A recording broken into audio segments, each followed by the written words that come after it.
ক্যালিফোর্নিয়ায় এমন আগুন লাগিয়েছে আমার আল্লাহ, একটা চিঙ্গারি। আজকে আমি গাড়িতে আস্তে আস্তে শুনছিলাম, মিডিয়াওয়ালারা বলছে শুধুমাত্র 160 কিলোমিটার গতিতে একটা ঝড় দিয়েছে। শুকনো এলাকা, গাছের ঘষা লেগে না হলে পাথরের ঘষা লেগে একটা আগুন ধরেছে। সেই একটা চিঙ্গারি আজকের হিসেব বলছে এখনো আগুন লিভাতে পারেনি। আমেরিকার ফোর্স 70,000 গাড়িকে লাগানো হয়েছে আগুন লিভাতে। 70,000 আগুন লিভানো গাড়ি লাগানো হয়েছে। 75,000 ফোর্স নেমে গেছে আগুন লিভাতে। কয়েকশো হেলিকপ্টার আর যুদ্ধ বিমান লেগেছে, সমুদ্র থেকে পানি তুলছে আর পানি ঢালছে আগুন লিভাবার জন্য। গোটা হলিউড পুড়ে ছাই হয়েছে। এখন আমেরিকার সমীক্ষায় বলেছে 4.5 লাখ কোটি সম্পত্তি পুড়ে ছাই হয়েছে। আল্লাহর কাছে সুপার পাওয়ার ঘটনা টেকে দিয়েছে। এরপরে হিসেব জুড়তে হবে মুমিন দিকে, যে সমস্ত পাওয়ারটা আল্লাহর হাতে আছে, যার কাছে পরমাণু তার কাছে নেই। কথাটা বুঝতে পেরেছেন? আর এরা স্বপ্ন দেখে हम कुरान को मिटा देंगे, এরা স্বপ্ন দেখে ইসলাম को मिटा देंगे। আজকে ওই ক্যালিফোর্নিয়া মানুষ তার বাড়ির পালতু জন্তুগুলো নিয়ে ছুটছে। কুকুর পেলেছে, কেউ কুকুরটা কোলে করে নিয়ে ছুটছে, কুকুরটাকে বাঁচাতে হবে। কেউ বিড়ালটা নিয়ে ছুটছে, তারা বিড়ালে কুকুরের সাথে জিনা করে, সেই কুকুরকে নিয়ে ছুটছে। কুকুর মারা গেছে, চোখের পানি ফেলাচ্ছে। পৃথিবীর বিশ্বের দরবারে যারা দেখছেন আমার বক্তব্য তাদেরকে বলছি, একদিকে এই কুকুর নিয়ে পালানো আর কুকুর মরে যাওয়ার চোখের পানিটা দেখুন, আর একদিকে ফিলিস্তিনের নিরীহ শিশু, 1 বছরে 40,000 শিশু মারা গেছে। 5 বছরের বাচ্চা মেয়ে ছেলে 3 বছরের ভাইকে নিয়ে কোলে করে নিয়ে ছুটছে, বোমার আঘাত লেগেছে, রক্তাক্ত অবস্থায় ছুটছে। গোটা বিশ্ব নীরব হয়ে আছে। বোমা লাগেনি, গোলা বারুদ লাগেনি। বিশেষজ্ঞরা বলছে পৃথিবীতে হিরোশিমা নাগাসাকিতে অত ক্ষতি হয়নি যতটা ক্ষতি হয়েছে এই আগুনের দ্বারা। একটা চিঙ্গারি পরমাণুর থেকেও খতরনাক ক্ষতি হয়েছে। বিল্ডিং এর পর বিল্ডিং, বড় বড় আর্টিস্টদের বাংলো পুড়ে ছাই হয়েছে। ভারতের আজকে 2টো আর্টিস্টের নাম শুনছিলাম, দুজনের ঘর আছে পুড়ে ছাই। একটা প্রিয়াঙ্কা চোপড়া নাকি, আর একটা নোরা ফাতেহি ড্যান্স করে, নাংটা মেয়ে, তাদের দুজনের বাড়ি ছিল, পুড়ে ছাই হয়ে গেছে। কুদরতের কাছে ঘুটনো থেকে দিতে হয়েছে। আজকে সবাই নিয়ত করুন, ভালো মন্দের মালিককে, ইজ্জতের মালিককে আল্লাহ। এই বিশ্বাস পৃথিবীর মানুষকে রাখতে হবে, শুধু একটা নয়। আল্লাহ রাব্বুল আলামিন দুটো বালা মুসিবত দিয়েছে। এক হচ্ছে আগুন, আর একটা রাজ্যে দিয়েছে ঝড়ের ঝোঁকা। খালি বরফের ঝড় এসছে, বাড়ি ঘর গাড়ি সব ঢেকে গেছে, রাস্তাঘাট ব্লক, জীবন ব্যবস্থা স্টপ হয়ে গেছে। সামান্য বরফের ঝড়ে যদি আল্লাহ তোমাদের জীবন ব্যবস্থা রুখে দেয়, সামান্য আগুনের চিঙ্গারি যদি তোমাদের জীবন ব্যবস্থা রুখে দেয়, জেনে রেখে দাও যেদিন আমার আল্লাহ তাণ্ডব করবেন কিয়ামতে। কোরআন শুনিয়েছি, ইদাস সামাউন ফাতারাত ওয়া ইদাল কাওয়াকিবুন তাতারাত ওয়া ইদাল বিহারু ফুজ্জিরাত। আসমান আর জমিনকে ফাটিয়ে চৈচাল্লা করে দেব, সমুদ্রকে উতলে দেব। সেই দিনে পৃথিবীর অবস্থাটা কেমন হবে একবার ভেবে চিন্তা করে দেখুন। আপনাকে চিন্তাই করতে হবে। আমি এখনো বয়ান শুরু করি, আমি খালি ভূমিকা টানছি। এটা আমি আপনাদেরকে আল্লাহ চিনাচ্ছি।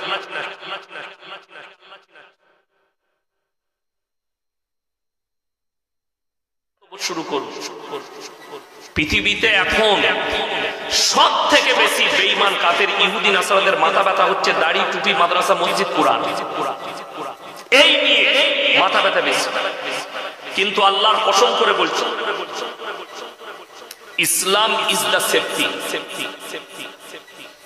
ইসলাম এমন ভাবে এসছে আমরা মনে করি যে ইসলামটা নামাজ, রোজা, তাসবিহ, তেলাওয়াত, হজ, যাকাত এর মধ্যে সীমিত। ইসলাম বুঝে আসে মাথা থেকে পা পর্যন্ত পরিপূর্ণ জীবন ব্যবস্থার নাম হচ্ছে ইসলাম। পরিপূর্ণ জীবন ব্যবস্থা, আপনার চলাফেরা, উঠা বসা, খাওয়া দাওয়া, ব্যবহার, আখলাক, চরিত্র, সবটার নাম ইসলাম। আপনি নামাজ পড়লেন, জিনা করছেন, আপনি ইসলাম পাইছেন। আপনি নামাজ পড়ছেন, বারাসাত বাজারে গিয়ে লটারির টিকিট কাটছেন, আপনি ইসলাম পাননি। আপনি কি পেয়েছেন? আমাদের দেশের মুসলমান মনে করে আমি গরুর মাংস খাই মানে আমি মুসলিম। আমাদের দেশের মুসলমান মনে করে আমি মুসলিম ঘরে জন্ম নিয়েছি মানে মুসলমান। কে বললো তোমাকে যে তুমি মুসলিম ঘরে জন্ম নিলে মুসলমান হওয়া যায়? তোমার মতো 100টা হারামখোর জন্ম নিয়েছে মুসলমান ঘরে, কাফের, মুশরিক, বেঈমান। আমি কলকাতায় প্রমাণ দিয়ে যাব। তসলিমা নাসরিন মুসলিম ঘরে জন্ম নিয়েছে না হিন্দু ঘরে? কথা বলে না? মুসলিম ঘরে, তাকে মুসলমান বলা যাবে? বলা যাবে। পাশে কলেজ আছে তো, কলেজের স্টুডেন্টরা হয়তো শুনছে, অনেকজন অনেক শিক্ষিত মানুষ মনে করে তসলিমা নাসরিন একজন স্পষ্টবাদী লেখিকা। তারা কান খুলে শুনে যান, বইটার নাম লজ্জা। বইটার নাম কি বললাম? লজ্জা। লেখিকা হচ্ছে তসলিমা নাসরিন। এই বইটা পড়ে দেখে নেবেন, এই বইয়ের মধ্যে তসলিমা নাসরিন লিখেছে, আমি আমার মাকে আমার চাচার মশারিতে দেখেছি। সে নিজে লিখেছে। আচ্ছা, যার জন্ম যার চাচা দিল, সে বৈধ সন্তান না অবৈধ? অবৈধ। তাহলে তসলিমা নাসরিন হারামের আওলা। আর এই বইটা পড়ার পরে যে শিক্ষিত বলবে তসলিমা নাসরিন একটা স্পষ্টবাদী, জানতে হবে তারও জন্মের ট্রাভেলটা ঠিক এরকমই আছে। ওই জন্য আমাকে সবাই দাওয়াত দেয় না, আমার কথা ইনজেকশনের মতো ফুটে যায়। আমি এমনি গাল খাওয়া বক্তা, আর আমি পরোয়া করি না। আমি কালকে বসিরহাটের কাছে ছিলাম, জায়গাটা কি নাম গো যেখানে ছিলাম? স্বরূপনগর। কালকে ছিলাম। আমি কালকে বলেছি, শোনো, ফেসবুকে গালি দেওয়া খুব সহজ, ঠিক কি না? খালি লেখে ছেড়ে দিয়া, ইয়াসিন হারাম করে, এটা লেখে খালি ছেড়ে দিয়া। কিন্তু বাপের হিম্মত থাকলে স্টেজে এসে কোনোদিন গালি দিতে, তবে দেখব। স্টেজে এসে গালি দাও, তবে দেখব। আপনাদের এই কলকাতায় বাগুইয়াটি বলে একটা জায়গা আছে না, ওইখানে এক হারামের আওলাদ থাকে মুসলিমদের, নাম বলছে আমি মুসলমান, কিন্তু তাকে যে মুসলমান বলবে তার ঈমান চলে যাবে। তার নাম হচ্ছে নাজিয়া ইলাইকা। প্রতিনিয়ত দাড়ি, টুপি, ইসলাম, কোরআনকে গাল দিচ্ছে প্রতিনিয়ত। দেখে সে একটা ভিডিও করে বলেছে, এই মলি সাহেবকে আমি চর মারবো। আমি বলেছি, আমার পাটা তোর উপরে চেপে গেলে তুই তলায় চলে যাবে, আমাকে কি করে মারবি? আমার 80 কিলো ওজন, তার উপরে পড়ে গেলে তলায় চলে যাবে। আর ও বলছে হুজুরকে মারবো, আমাকে মারবে পেলে। তোকে যদি আমি পাই, তোকে জুতোর মালা পরাবো, আমার জুতোটার মালা তৈরি করে পড়াবো। তোর কত বড় হিম্মত আছে? আমি বলেছি, চ্যালেঞ্জ দিলাম। আবার আমি বারাসাত থেকে চ্যালেঞ্জ দিচ্ছি ওই বাগুইয়াটির হারামের আওলাদকে, যদি হিম্মত থাকে তোর যতগুলো মিডিয়া আছে বস করা, কলকাতার যে কোনো স্টেডিয়ামে বস করা। আর আমার যতগুলো মিডিয়া আছে পশ্চিম বাংলায়, আমি সাথে করে ডেকে নিয়ে যাব, লাইভ চলবে। ভারত, বাংলাদেশ, পাকিস্তানের লোক, হিন্দিতে, উর্দুতে, বাংলায়, যেটাতে আমার সঙ্গে ডিবেট করবি কর। আমি 10 মিনিট সময় নেব না, 10 মিনিটের ভেতরে প্রমাণ করাবো তুমি মুসলমান নও। এটা চ্যালেঞ্জ আমার। 10 মিনিট সময় লাগবে না আমার প্রমাণ করাতে। বড় কষ্ট লাগে কার ঘরে? মুসলমান। অথচ আপনি একটা অমুসলিম ভাইকে গালি দিচ্ছেন। কেন গালি দিচ্ছেন? কোরআন শোনায়, ওয়ালা তাসুবুল্লাযীনা ইয়াদউনা মিন দুনিল্লাহি ফায়াসুবুল্লাহা আদওয়ান বিগাইরি ইলম।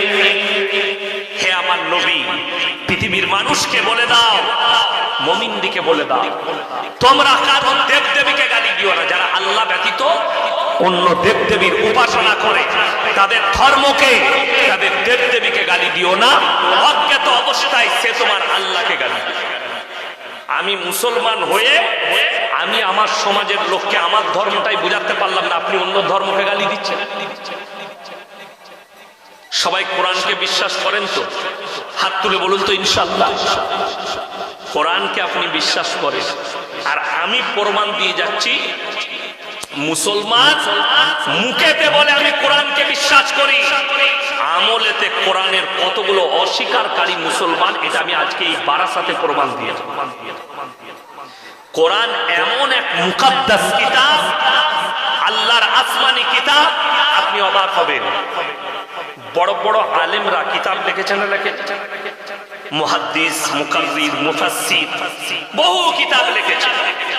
ভারতের একজন এমন আলিমে দ্বীন আছেন যিনার লেখা আরবি কিতাব মক্কা মদিনার ইউনিভার্সিটির সিলেবাসে আছে।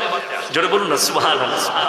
তিনি অন্য কেউ নন, লখনৌ উত্তরপ্রদেশ লখনৌ নদওয়াতুল উলামার প্রতিষ্ঠাতা মোল্লা আলমিয়া সাহেব নদভী রহমাতুল্লাহ আলাইহি 4000-এর বেশি কিতাব লিখেছেন, 4000 কিতাব লিখেছেন। একটা পৃথিবীর মনীষীকে বার করে দেখিয়ে দেন 4000 বইকে লিখেছে, 2000 খুঁজে পাবেন না, 2000, 4000 বই লিখেছেন। এইরকম বহু মুহাদ্দিস, মুকাররির, আলিমে দ্বীন, তিনারা বড় বড় কিতাব লিখেছেন, বহু মনীষী কিতাব লিখেছেন। কিন্তু কারুর বইয়ের হেডিং এ লেখা আছে আমার লেখার মধ্যে কোনো ভুল নাই। কথা বলে না? একটা বই বাড়ি থেকে নিয়ে আসুন, যারা কলেজের স্টুডেন্ট ভাড়া আছে তাদেরকে বলুন একটা বই নিয়ে এসো যার হেডিং এ লেখা আছে আমার এই লেখার মধ্যে কোনো ভুল নেই। আমি আসি এইখান থেকে ক্ষমা চেয়ে বাড়ি যাবো, আর আমার পকেটে যা টাকা বেরোবে আমি তাকে দিয়ে চলে যাবো। একটা বই নিয়ে এসো কোন লেখকে তার হেডিং এ লিখে রেখেছে আমার লেখার মধ্যে কোনো ভুল নাই। আল্লাহর কসম, কোরআনকে খুলে সূরা বাকারা আল্লাহ রাব্বুল আলামিন প্রথমে বললেন যালিকাল কিতাবু লা রাইবা ফি, আমার এই কোরআনে বিন্দু মাত্র সন্দেহের কোনো অবকাশ নেই। জোরে বলুন সুবহানাল্লাহ। এটা একমাত্র কোরআনে আল্লাহ লিখেছেন, বাকি কারোর কিতাবে নেই। আল্লাহ বললেন আমার এই কোরআনে বিন্দু মাত্র সন্দেহের কোনো অবকাশ নেই। এরপরে ডোজগুলো দুবার আমি বুঝিয়ে দিচ্ছি মুসলমান কিভাবে অস্বীকার করে।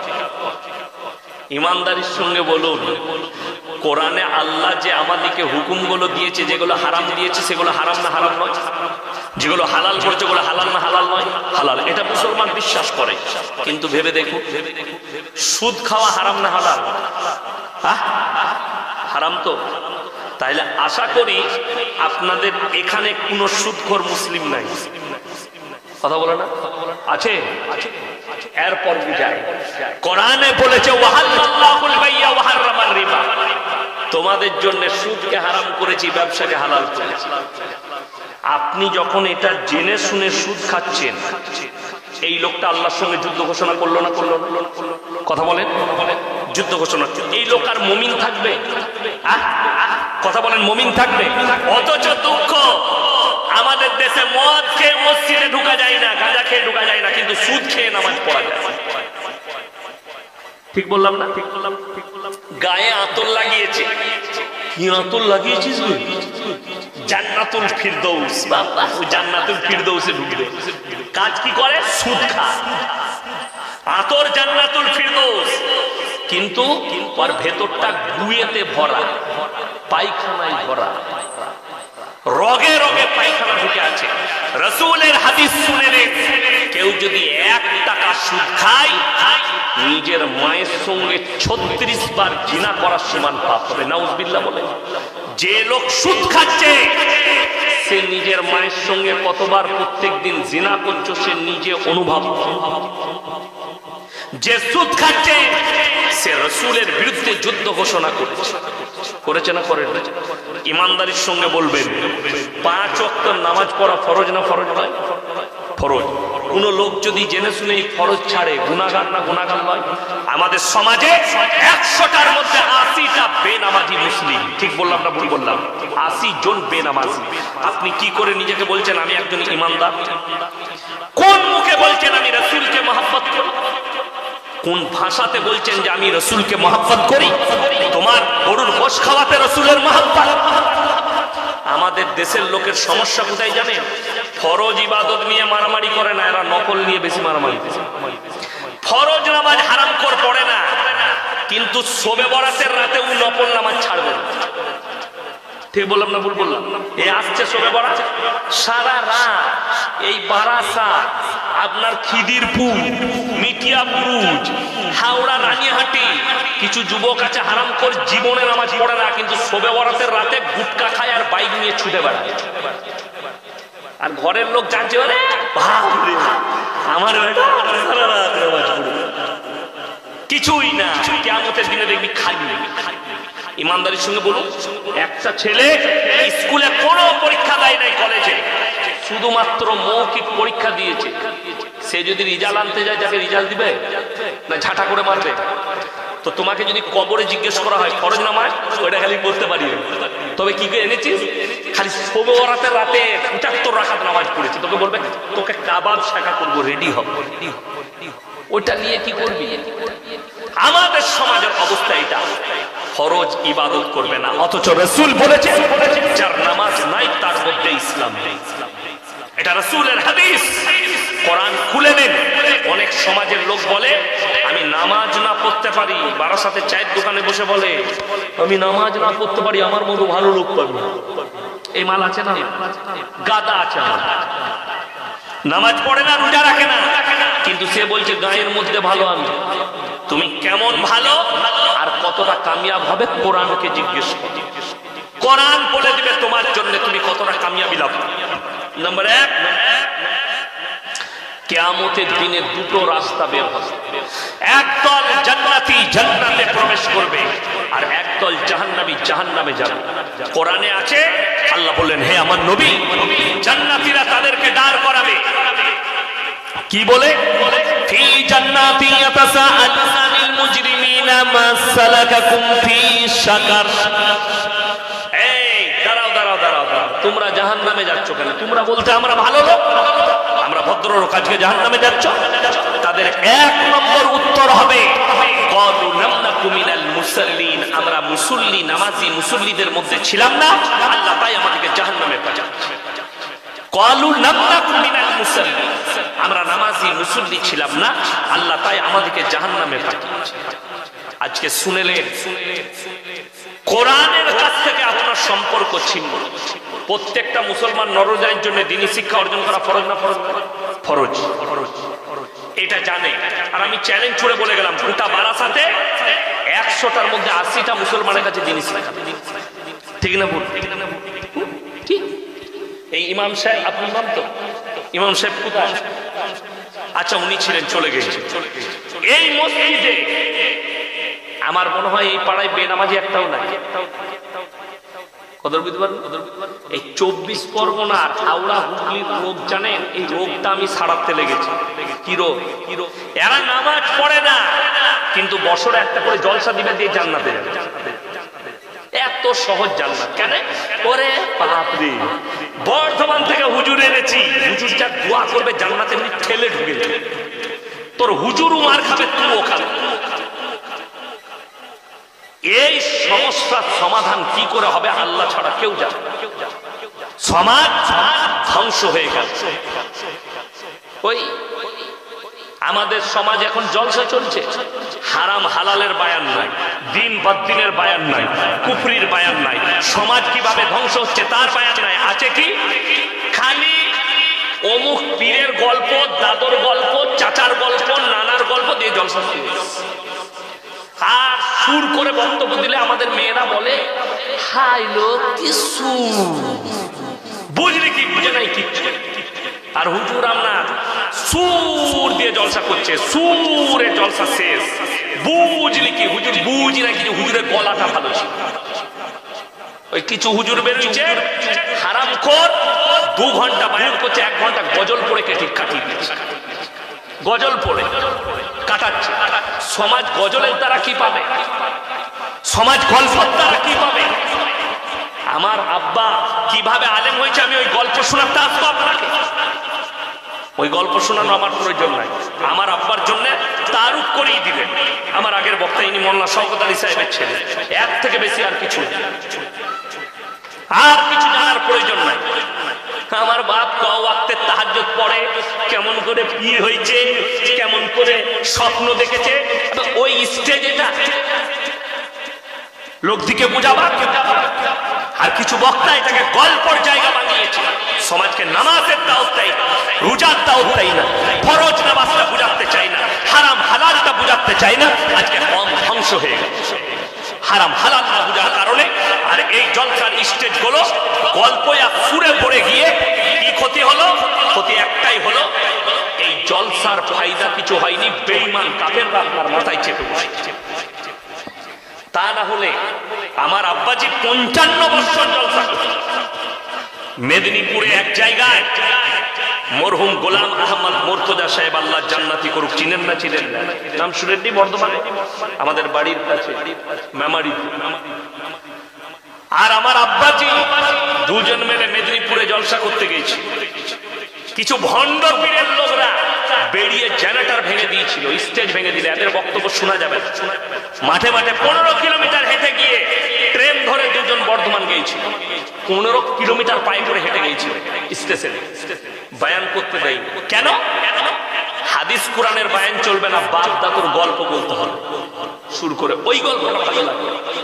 এই মেদিনীপুরে এক জায়গায় জলসা করছি, হুজুর পাখির গল্প ধরেছে। পাখি, সে পাখি উড়িয়ে যাচ্ছে মামা, বসাতে 3টে ডিম পেড়েছে।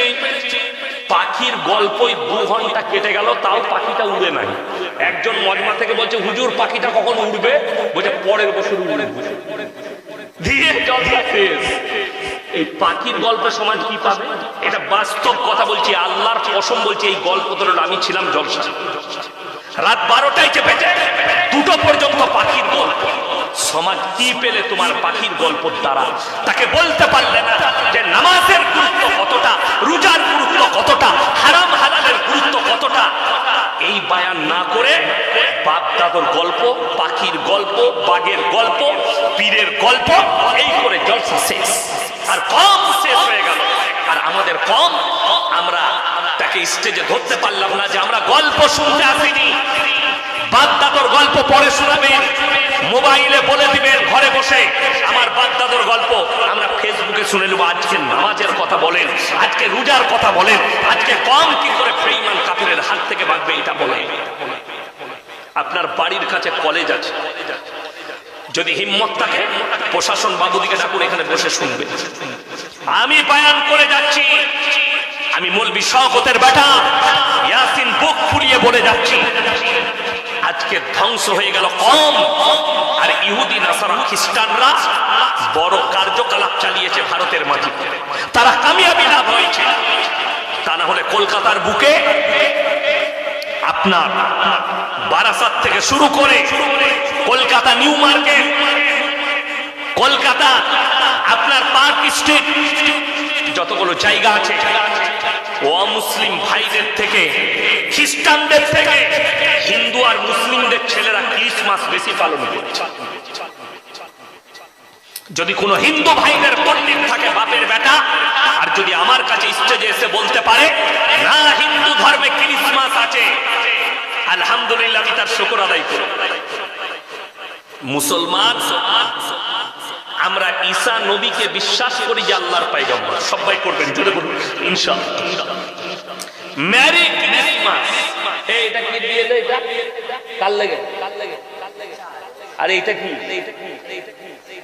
এমনি দিয়েছে। ই আমাকে হুজুর ভেবেছে, ও খেতে খেতে বায়ান করবো। আমি পানি ছাড়া কিচ্ছু খাই না। আমার ইঞ্জিন গরম আছে, এমনি গরম লাগবে না, ঠান্ডা পানি আছে তো এখানে দেখেছি। হ্যাঁ, তোমার চিন্তা নাই, তুমি বসো চুপচাপ, বায়ানটা শুনো খালি। আমি কি বীজ মেরে যাচ্ছি, তুমি বসে শুনো, তারপরে পরে চা লাগবে না তো। আমার ইঞ্জিন গরম আছে না? না আছে, আমার ইঞ্জিন ঠান্ডা থাকে না, অসুবিধা নাই। তো আমি যেটা বলছিলাম, কি বললাম, বলে গেলাম, ক্রিসমাস। তারা বলে মেরি ক্রিসমাস। হাজার হাজার মুসলিম যুবক যুবতী তারা মেরি ক্রিসমাস পালন করছে। আর এগুলো কোনো চাষিবাসী নয়, এগুলো কোনো কাজ করনেওয়ালা ছেলে নয়, এগুলো কোনো মেথর নয়, এগুলো মাঠে খাটা ছেলে নয়, সব কলেজ ইউনিভার্সিটি পড়ুয়া ছেলে মেয়ে। তারা গেইছে, তারা নগ্নতাকে বেশি পছন্দ করছে। আর পশ্চিমী দুনিয়াকে যারা ফলো করবে তারা নগ্নতাকে বেশি পছন্দ করবে। আর আল্লাহর কসম করে বলছি, ইসলাম নগ্নতা দেয়। যারা মনে করছে এই মৌলবীরা মডেলিং জানে না, যুক্তা মডেলিং, আল্লাহর কসম খেয়ে বলছি, তুমি যদি কলেজ স্টুডেন্ট হও, তুমি প্রফেসর হও, তুমি ইঞ্জিনিয়ার হও, আর তোমার যদি বাপের হিম্মত থাকে তুমি স্টেজে এসে আমার কাছে পাশে বসো, তোমাকে কেউ আঘাত করবে না। আমি তোমার কাছে প্রমাণ দিয়ে যাব। এই বারাসাতের মাটিতে ইসলাম 1400 বছর আগে এসছে, ইসলাম মডেলিং ছিল, আছে, আর কিয়ামতের সকাল পর্যন্ত মডেলিং থাকবে। জোরে বলুন সুবহানাল্লাহ। তার এক নম্বর প্রমাণ, এই বারাসাত থেকে যদি স্টার্ট করি, বারাসাত থেকে এয়ারপোর্ট, এয়ারপোর্টের রোড ধরে একবারই গিয়ে বালি ব্রিজ পার করে দিল্লি রোড, যতগুলো টাউন পড়বে বিহার নয় দিল্লি পর্যন্ত, প্রত্যেকটা শহরে লাইসেন্সধারী মদের দোকান আছে না? কথা বলে। আচ্ছা, মদ খেলে লাভ আছে না ক্ষতি? ক্ষতি আছে। কোরআন কি বলেছে? তোমরা মদ স্পর্শ করো না। জোরে বলুন সুবহানাল্লাহ। তোমাদের জন্য নিশাগ্রস্ত জিনিস স্পর্শ করা হারাম। আল্লাহ হারাম করে দিলেন 1400 বছর আগে। আর তুমি লাইসেন্স দিয়ে রেখেছো, মডেলিং এর যুগ হচ্ছে, লাইসেন্স দিয়ে দাও, মদ খাও।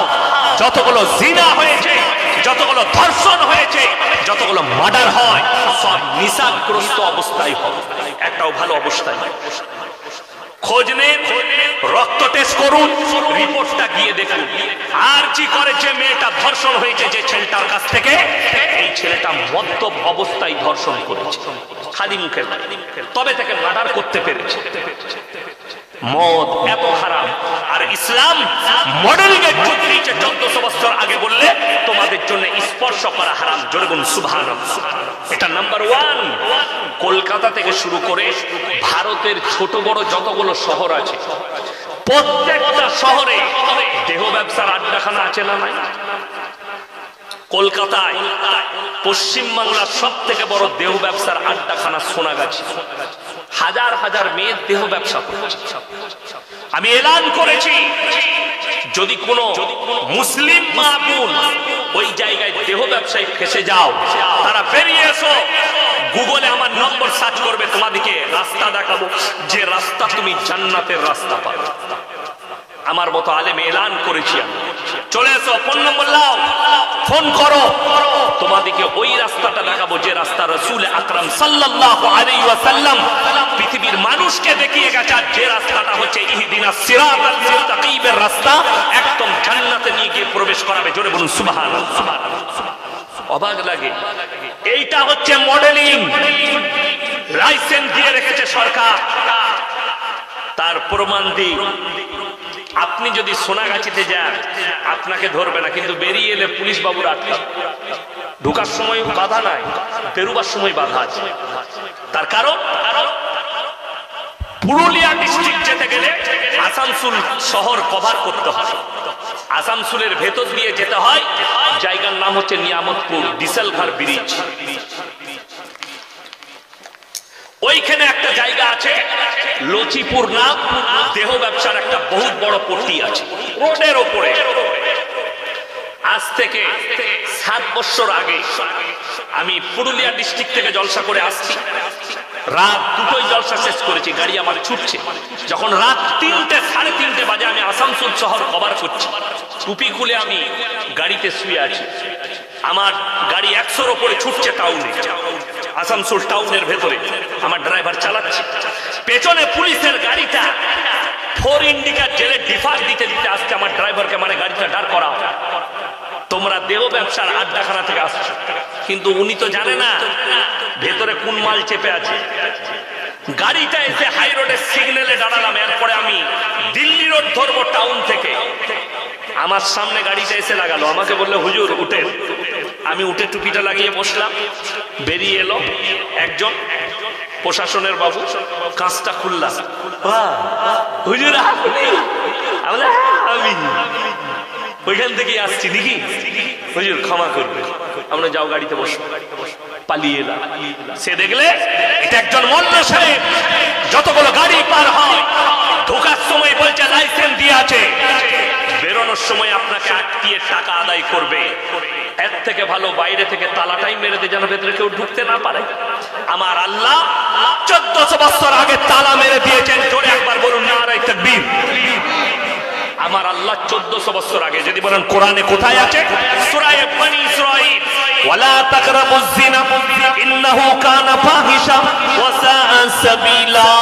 হে আমার নবী বলে দাও, ব্যভিচার করা তো দূরের কথা, যে রাস্তায় ব্যভিচার হয় সে রাস্তার ধারে পাশে যাতায়াত করো না। ব্যভিচার করা অনেক দূরের কথা, যে রাস্তায় ব্যভিচার হবে সে রাস্তার ধারে পাশে যাতায়াত করো না। আর এরা বলছে লাইসেন্স দিয়ে রেখেছি। শুধু এটা নয়, এর থেকেও দামি প্রমাণ দেব। কলকাতায় বৃদ্ধাশ্রম আছে না? কথা বলে। আচ্ছা, সকালবেলায় গিয়ে আমাকে গালি দেওয়ার আগে শিক্ষিত দিকে বলছি গিয়ে খোঁজ নিবেন কার কার মা আছে শুনেলেন। ডাক্তারের মা, প্রফেসরের মা, ইঞ্জিনিয়ারের মা, আপনার আইপিএস এর মা, উকিলের মা, ব্যারিস্টারের মা, জজের মা, ডাক্তারের মা, মা বাবারা ওখানে আছে। চাষিবাসীর নয়। ঠিক বললাম না ভুল বললাম? যদি আমার কথা মিথ্যা হয় আগে প্রমাণ নিয়ে এসো, তারপরে আমাকে ফোন করে গাল দিবে। আর যদি তুমি বাপের বেটা হও, আমি রাতের বেলায় একদিন আসবো, তোমার কাছে থাকবো, যেদিনে জলসা থাকবে না তোমাকে সাথে করে নিয়ে আমি সকালে যাব আর তোমাকে প্রমাণ করি দেব। ওই বৃদ্ধাশ্রমে একটা যদি টুপি দাড়িওয়ালা মৌলবীর মা দেখাতে পারেন হাফেজ আলেমের, আমি আল্লাহর কসম খেয়ে বলছি জীবনে আর আমি সমাজের বুকে বক্তব্য দেব। চ্যালেঞ্জ ছুড়ে বললাম, জীবনে আর বক্তব্য দেবো না। আমি মাদ্রাসায় গিয়ে ক্লাস করতে লেগে যাবো কালকে, আর জীবনে কোথাও বক্তব্য দিতে যাবো না। যদি প্রমাণ দিতে পারে একটা হাফিজে কোরআনের মা আছে, একটা আলেমের মা আছে, একটা ইমামের মা বাপ আছে, দেখাতে পারে। যদি বলেন কেন নেই, সবাই একবার সুবহানাল্লাহ বলুন। আচ্ছা, ভারতবর্ষের মাটিতে কোনো যদি বাপের বেটা শিক্ষিত থাকে, মুসলিম হোক অমুসলিম হোক, হাত তুলে খালি আমাকে প্রমাণটা বলে দাও, এই ভারতের মাটিতে মুসলমানদের কটা বৃদ্ধাশ্রম আছে, কোথায় আছে? একটাও আছে? জোরে বলবেন না?